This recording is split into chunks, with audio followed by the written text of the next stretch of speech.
Hello friends, आज मैं आपको लेके जाऊंगा कोरीगढ़ फोर्ट पर। पुणे मुंबई ओल्ड हाईवे से मैं लोनावला की ओर जा रहा हूं। आज का जो डेस्टिनेशन है कोरीगढ़ फोर्ट, वो लोनावला में स्थित है।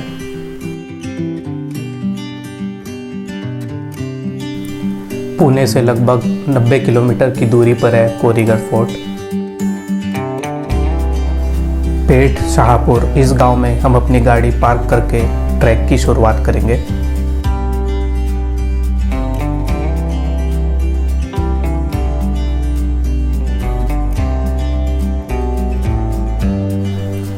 बाइक पर ट्रैक के लिए जाना एक अलग ही एक्सपीरियंस है।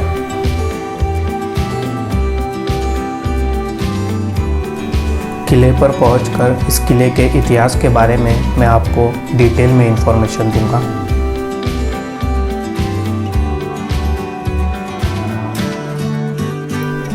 आज फिर इतिहास के कुछ ऐसे पन्नों को हम पलटेंगे जिसे मराठा साम्राज्य के शौर्य और बलिदान की स्याही से लिखा गया है।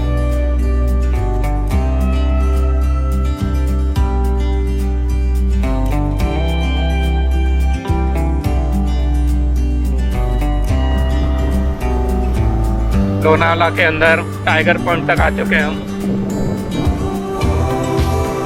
बहुत ही खूबसूरत नज़ारा है यहाँ का। बहुत ही, कोई धूप नहीं है, ठंडा ठंडा है।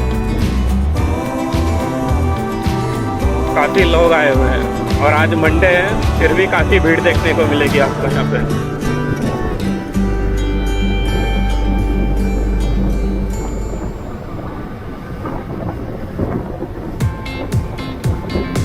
एम्बे वैली के पास में है ये कोरीगढ़। एम्बे वैली से जाना पड़ता है, तो वहाँ के भी नज़ारे आपको देखने को मिलेंगे। ब्रेक ब्रेक ब्रेक, बहुत ही शार्प टर्न्स है। और आ गई है फिर से खिली खिली सी धूप।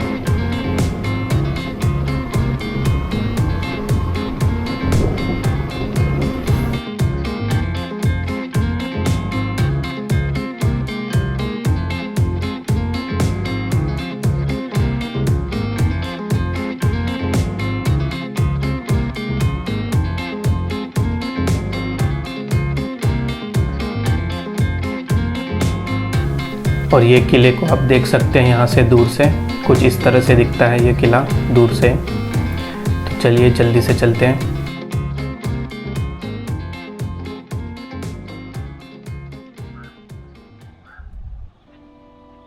हेलो फ्रेंड्स, हम ये स्टार्ट करेंगे यहाँ से कोरीगढ़ की ट्रैकिंग। चलिए चलते हैं। देखिए यहाँ से रास्ता है।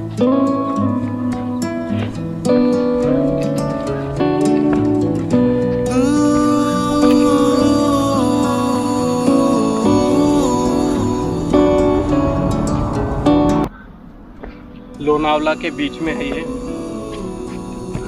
और शायद ये ज़्यादा डिफिकल्ट ना हो ये ट्रैक। देखते हैं अभी।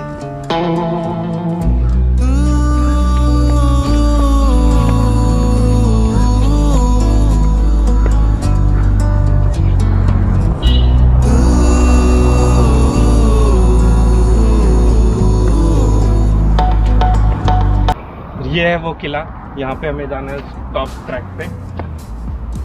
चलिए रास्ता ढूंढते ढूंढते जाएंगे।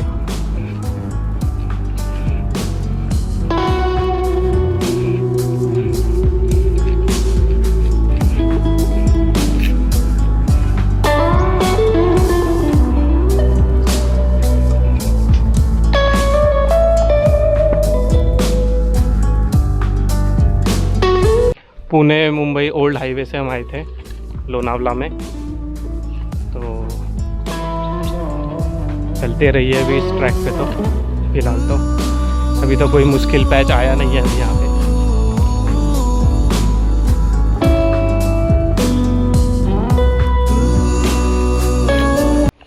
ये है टॉप पे किला त्रिकोण का।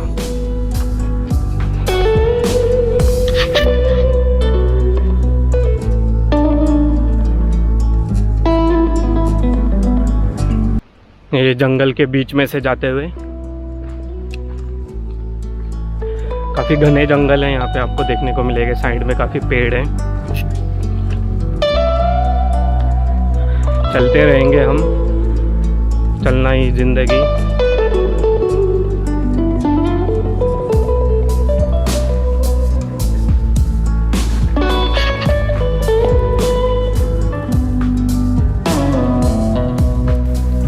सन 1482 में मोहम्मद शाह बहमनी, जो कि बहमनी साम्राज्य के प्रमुख थे, इन्होंने अपने मृत्युपत्र में मलिक नायब इसे अपने बेटे सुल्तान मोहम्मद इनका मुख्य वजीर बनाया था।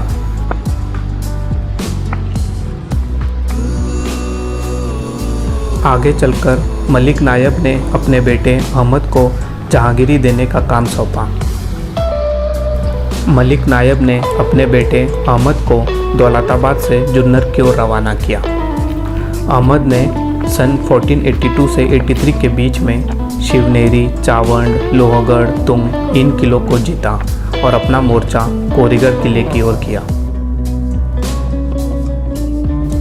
सन 1490 में अहमद ने बहमनी सल्तनत को छोड़कर अपनी खुद की स्वतंत्र निज़ामशाही स्थापित की।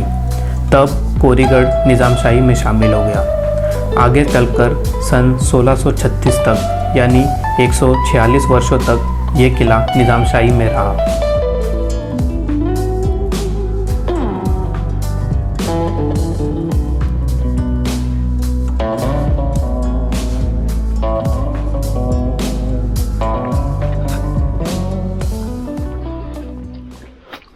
पत्थर ही पत्थर है यहाँ तो। पत्थरों का पैच है यहाँ पे पूरा, आप देख सकते हैं। इतना कोई मुश्किल तो नहीं लग रहा है। बारिश भी नहीं है फिलहाल।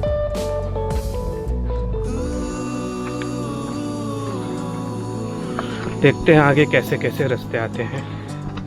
इस फोर्ट पे पहली बार ही आ रहा हूँ तो पता नहीं कैसा ट्रैक है आगे।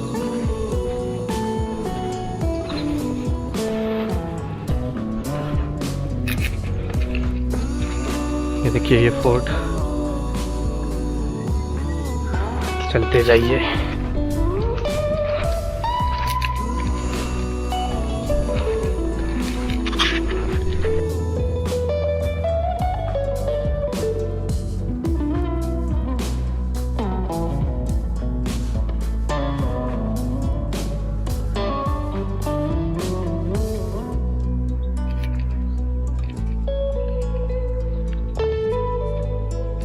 समुद्र तल से ये किला कुछ 923 मीटर ऊपर है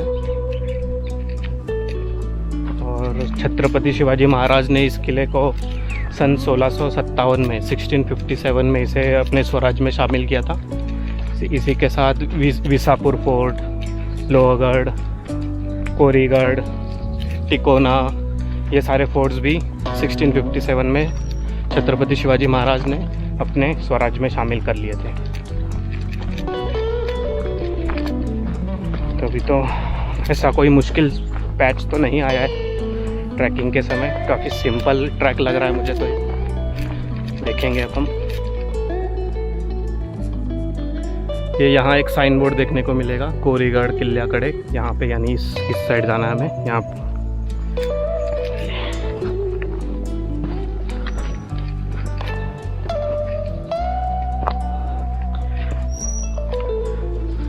काफ़ी घने पेड़ हैं यहाँ पे, तो थोड़ा सा डर लग सकता है जो नए ट्रैकर्स हैं। वैसे कोई डरने की बात नहीं है यहाँ पे। हम सभी छत्रपति शिवाजी महाराज के मावले हैं, तो बस चलते जाना ही अपना काम है और हम चलते ही जाएंगे।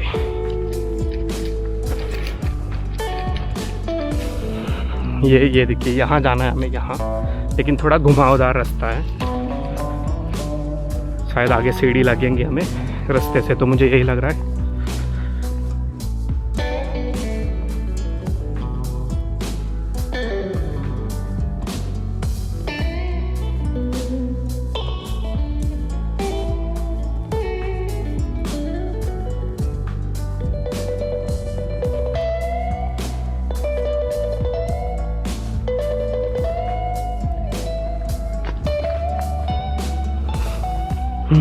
काफी पेड़ हैं दोनों तरफ से।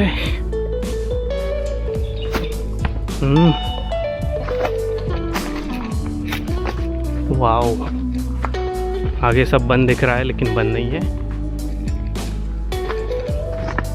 ऐसा लग रहा है रास्ता है कि नहीं, मगर रास्ता तो है। Wow, super.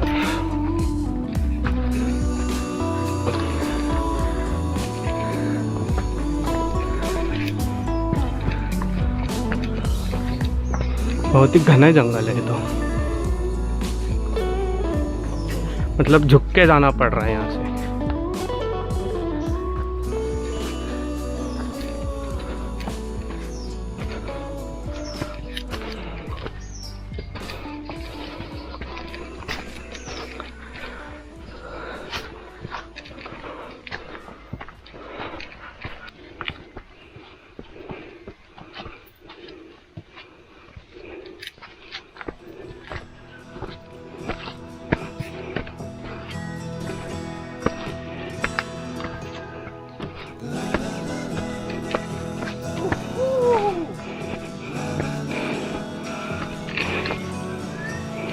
फाइनली अब यहाँ से हमें सीढ़ियाँ दिख रही है, तो अब हमें सीढ़ियाँ चढ़ के जाना है।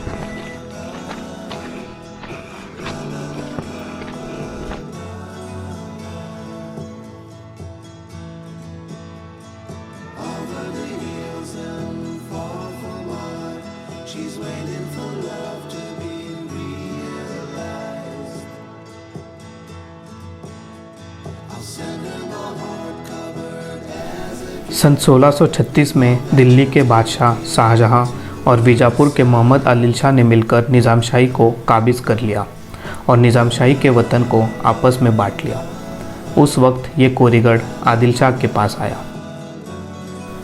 निज़ामशाही के समय कोरीगढ़ परिसर को पौड़ मावड़ के नाम से जाना जाता था।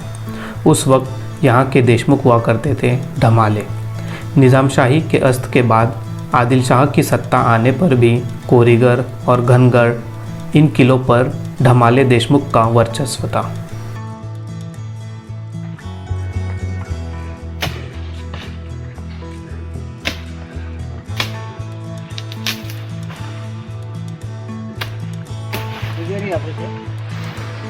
पूजा करायचो रोज गोऱ्या माताची 630 पायरी आहेत, साफसफाई करायची, 4 मंदिर आहेत, आपण रोज येतो पूजा करायला. आपण 20-25-30 वर्ष झाले तर ते कामाला आपण कुलदेवी आहे, आपली गोऱ्या माता कुलदेवी आहे, तर तिची सेवा करायचं. आपले यायचं रोज मंदिर साफसफाई करायची, सुत्रा करायची, एकदम 4 मंदिर आहेत. पहिले गणपतीचं लागतं, गणपतीपासून आपण पूजा करीत करीत जायचं वरती. 4 मंदिरांची साफसफाई करायची, विष्णू भगवानचे, शंकराचे, करायचे. ये बाबा किले पर मौजूद मंदिरों में पुजारी का काम करते हैं और किले की साफ सफाई का काम भी इन्हीं के पास है।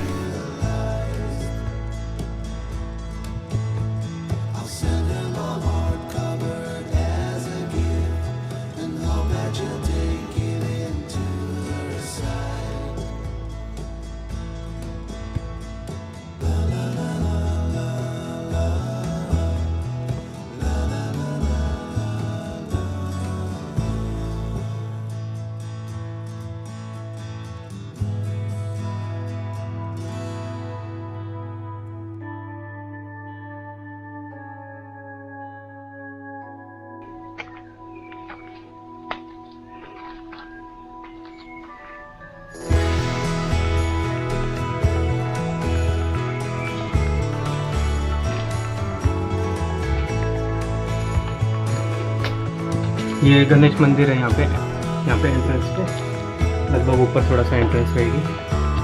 चलिए जल्दी से आगे का ट्रैक चालू करते हैं।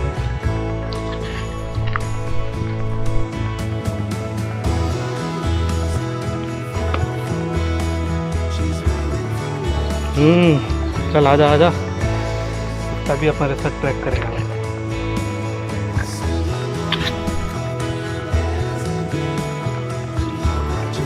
सन 1647 में छत्रपति शिवाजी महाराज ने कोरीगढ़ को स्वराज में शामिल करने के लिए दादोजी कोंडदेव को मावड़ प्रांत में भेजा। दादोजी ने धमाले देशमुख से लड़कर इस किले को स्वराज में शामिल किया।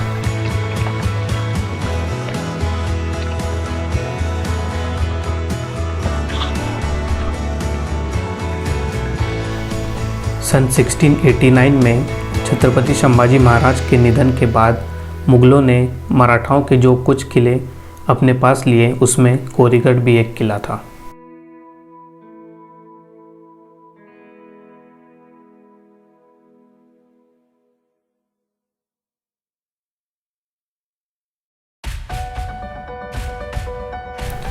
औरंगजेब ने जुन्नर के किलेदार व फौजदार मंसूर खान, जिसे अली बेग के नाम से भी जाना जाता है, इसे कोरीगढ़ किले को जीतने का हुक्म दिया। अली बेग ने अपने बेटे मोहम्मद काजिम को इस मुहिम की जवाबदारी सौंपी। काजिम ने अपने लश्करी अधिकारी रायाजी बाहुलकर के साथ मिलकर इस किले के किलेदार सोनाजी फरजत को फितूर कर अपनी मुगल सैनिकों को इस किले में प्रवेश दिलवाया। मराठाओं और मुगलों के बीच इस किले पर एक घनघोर युद्ध हुआ। गिरजोजी निम्बाड़कर और दिनकर राव ये वीर गति को प्राप्त हुए। आखिरकार 12 नवंबर 1695 में ये किला मुगलों के पास पहुंचा।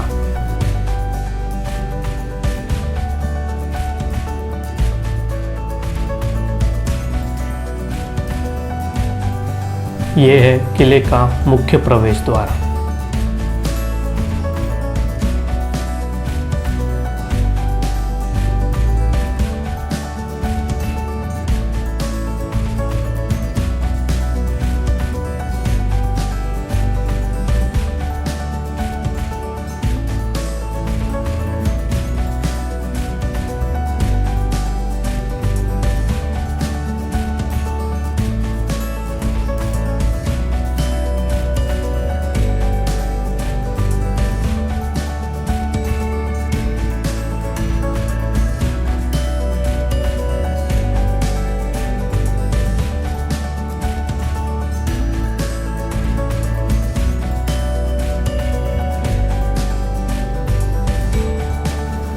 सन 1700 से पहले शंकराजी नारायण सचिव इनके आज्ञा पर नावाजी बलकवड़े इन्होंने कोरीगढ़ किले को वापस मराठा साम्राज्य में शामिल किया।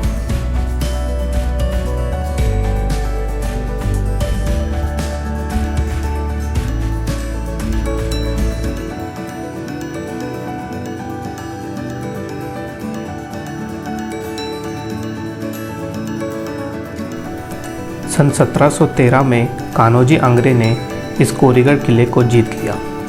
28 फरवरी सन 1714 में कान्होजी आंग्रे ने एक तह के अंतर्गत इस किले को शाहू महाराज के पास दे दिया।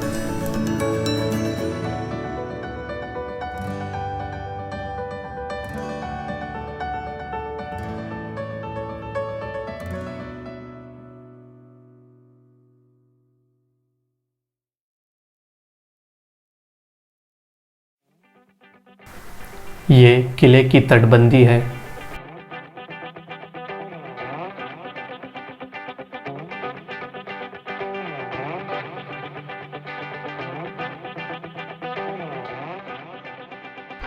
अभी हम किले पर पहुंच चुके हैं। यहाँ से मैं आपको नीचे का व्यू दिखाता हूँ। ये देखिए,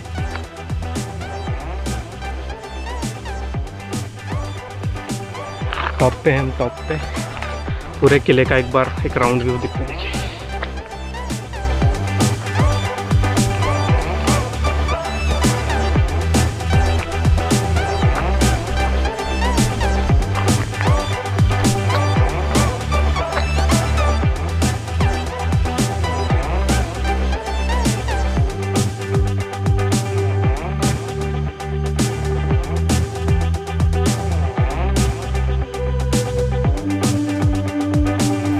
पेशवाई के अंत तक पौड़ मावड़ पर सरदार रास्ते इनका अमल हुआ करता था। इन्होंने अंग्रेज़ों से जब बंट किया तो अंग्रेज़ों ने इस किले को अपने पास ले लिया। सरदार रास्ते इन्होंने पेशवों से बातचीत कर इस कोरीगढ़ किले को वापस अपने पास ले लिया। एक किले की तटबंदी है जिस पे से हम चल रहे हैं। बहुत ही लंबी तटबंदी है यहाँ पे। देखते हैं कहाँ तक जाता है। भगवे झंडे की ओर हमें जाना है। पूरे किले की सैर कराऊंगा आपको मैं। तालाब भी है यहाँ पे काफ़ी। तालाब की ओर भी जाएंगे।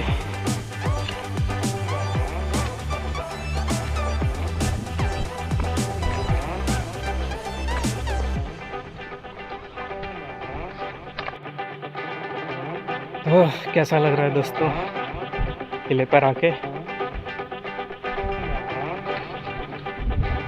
आपको मैं एक और बात बताता हूँ। जब मिर्ज़ा राजा जयसिंह के साथ जब छत्रपति शिवाजी महाराज का जो तय हुआ था औरंगजेब के साथ, तो उस तय में छत्रपति शिवाजी महाराज ने अपने 23 किले मिर्ज़ा राजा जयसिंह को देने पड़े थे, यानी औरंगजेब बादशाह को। तो उसके बाद जो 12 किले स्वराज में रह गए थे, उन 12 किलों में से ये एक किला था जो महाराज ने उस तय में औरंगजेब को नहीं दिया था। तो उस हिसाब से भी इस किले का एक इम्पोर्टेंस है कि महाराज ने जो 12 महत्वपूर्ण किले अपने पास रखे थे उसमें ये एक किला था। तो ये यहाँ का एक इम्पोर्टेंस जो कि शायद बहुत लोगों को मालूम नहीं होगा, इसलिए मैंने आपको बताया है। देखिए कितनी हरियाली है यहाँ पे एक पूरी ग्रीनरी है, यहाँ पे पूरी ग्रीनरी है। ये तटबंदी, यहाँ से नीचे का नज़ारा देखिए। यहाँ पे आप ये देखिए, ये मेरे पीछे आप कामशेट डैम देख सकते हैं। यहाँ पे भी लोग आते हैं काफ़ी वीकेंड पर। फ़िलहाल तो लॉकडाउन की वजह से बंद है, लेकिन कामशेत भी एक टूरिज़म स्पॉट है। तो चलिए कुछ चाय वाय हो जाए, कॉफ़ी हो जाए इस किले पे। बड़ी दूर जाना है।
सन 1818 में लेफ्टिनेंट कर्नल प्राथर ने लोहगढ़, बीसापुर, राजमाची, तुंग और तिकोना किलों पर अपना कब्जा किया।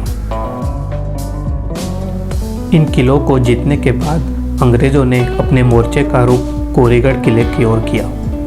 अंग्रेज़ों को कोरीगढ़ किला जीतने के लिए अथक प्रयत्न करने पड़े। आखिरकार 17 मार्च 1818 में अंग्रेज़ों ने कोरीगढ़ किले को अपने कब्जे में कर लिया।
छत्रपति शिवाजी महाराज ने 27 अप्रैल सन 1645 में रायरेश्वर पर हिंदवी स्वराज की स्थापना की शपथ ली थी। हिंदवी स्वराज में शामिल होने वाला जो सबसे पहला किला था वो था तोरना किला। तोरना किले पर छत्रपति शिवाजी महाराज को एक गुप्त धन की प्राप्ति हुई, जिससे उन्होंने स्वराज की पहली राजधानी राजगढ़ का निर्माण किया।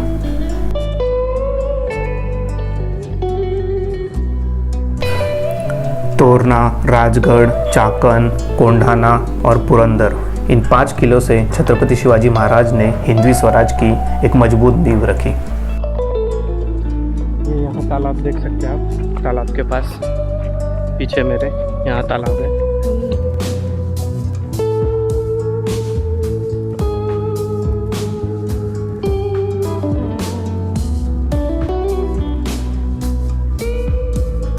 छत्रपति शिवाजी महाराज ने रायरेश्वर पर जब हिंदवी स्वराज की स्थापना की शपथ ली तो उस वक्त वो केवल 16 साल के थे और उस वक्त उनके पास आज की तारीख के केवल 36,000 रुपये थे। केवल 36,000 रुपयों से हिंदवी स्वराज की स्थापना का निर्माण कर छत्रपति शिवाजी महाराज ने सन 1680 तक हिंदवी स्वराज के उत्पन्न को प्रतिवर्ष 2 लाख करोड़ रुपयों तक पहुंचाया।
तालाब के किनारे कॉफ़ी के स्वाद का अपना एक अलग ही मज़ा है।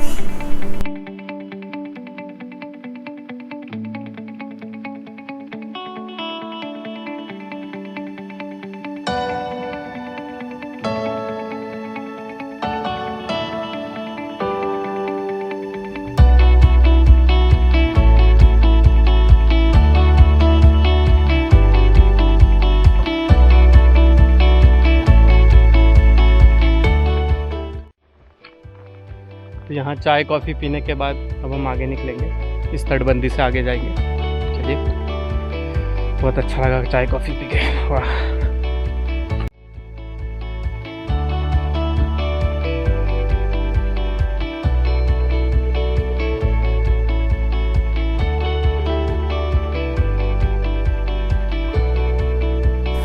सन 1664 में छत्रपति शिवाजी महाराज ने भीमजी पारेख नामक एक गुजराती व्यापारी के साथ मिलकर यूरोप से एक छपाई खाना आयात किया था। इस छपाई खाने के भारत में आने पर छत्रपति शिवाजी महाराज ने इस छपाई खाने के द्वारा अपने 8 ग्रंथों को प्रकाशित किया। इन 8 ग्रंथों में से एक ग्रंथ था कर्ण कौस्तुभ। इस कर्ण कौस्तुभ ग्रंथ का रशिया ने अच्छे से अभ्यास कर अपना पहला यान चंद्र पर भेजा था।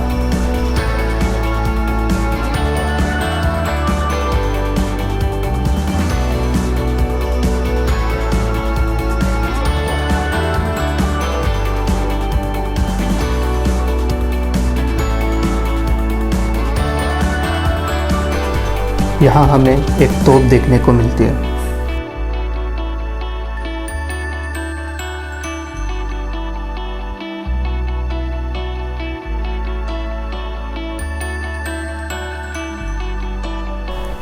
सामने हमें कोराई देवी का एक मंदिर देखने को मिलता है, तो आइए जल्दी से चलते हैं इस कोराई मंदिर में।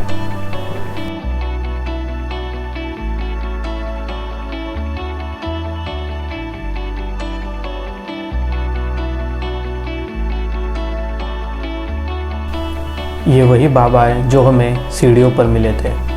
ये बाबा इस मंदिर में पुजारी का काम करते हैं।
कोराई माता के दर्शन के बाद हमने अपने मोर्चे का रुख फिर से किले की ओर किया।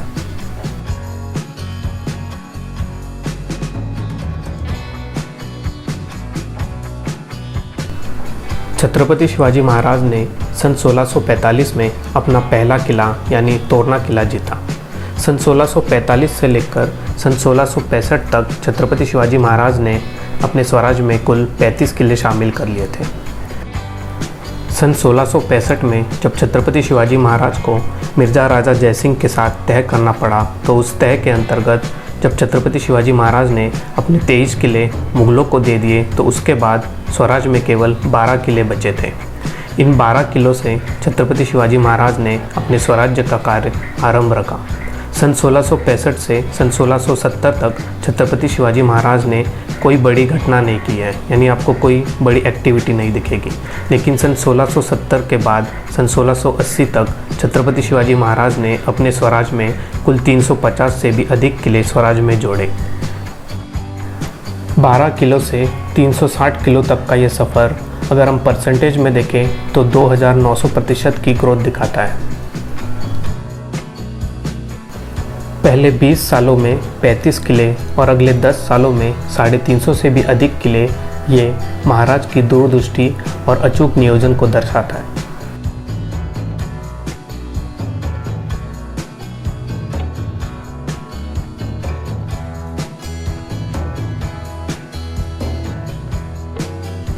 छत्रपति शिवाजी महाराज की जो नेटवर्थ थी वो थी 8 करोड़ हॉन, यानी आज के 4 लाख करोड़ रुपए।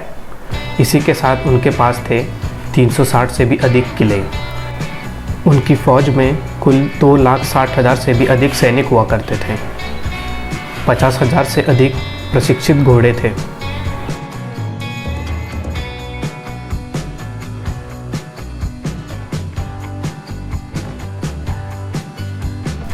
यहाँ हमें एक और तोप के दर्शन होते हैं।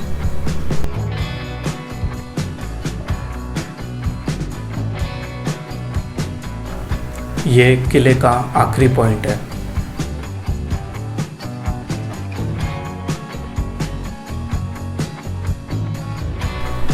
क्या आपको पता है छत्रपति शिवाजी महाराज को फादर ऑफ इंडियन नेवी क्यों कहते हैं? क्योंकि उनके पास उस समय 640 से भी अधिक फाइटर शिप्स हुआ करती थी। 30 बड़े बड़े जहाज़ थे जिससे वे 12 देशों के साथ व्यापार करते थे।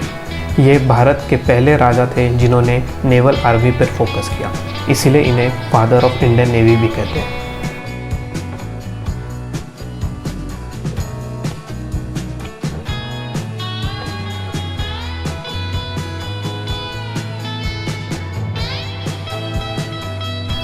यहाँ से किले का पूरा परिसर एक ही नज़र में दिखाई देता है।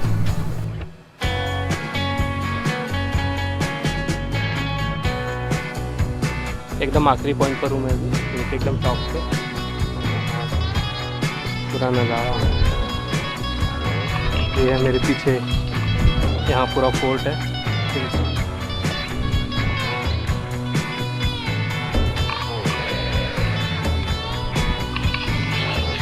तो कैसा लगा आपको ये फोर्ट, कमेंट में ज़रूर।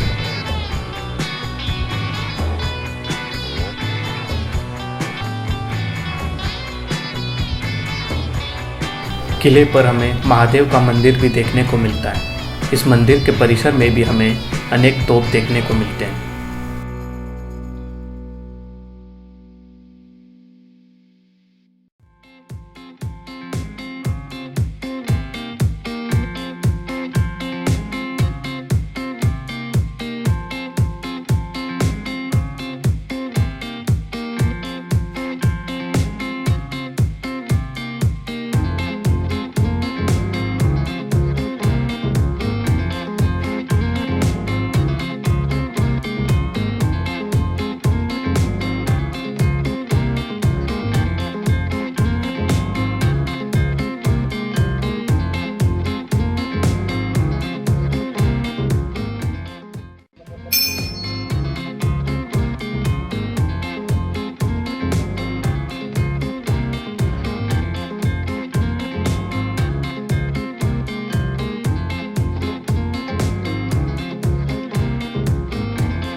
ऐसे ही अलग अलग किलों के साथ हम इतिहास के अलग अलग पन्नों को पढ़ने की कोशिश करेंगे और अपना सफ़र इसी तरह जारी रखेंगे।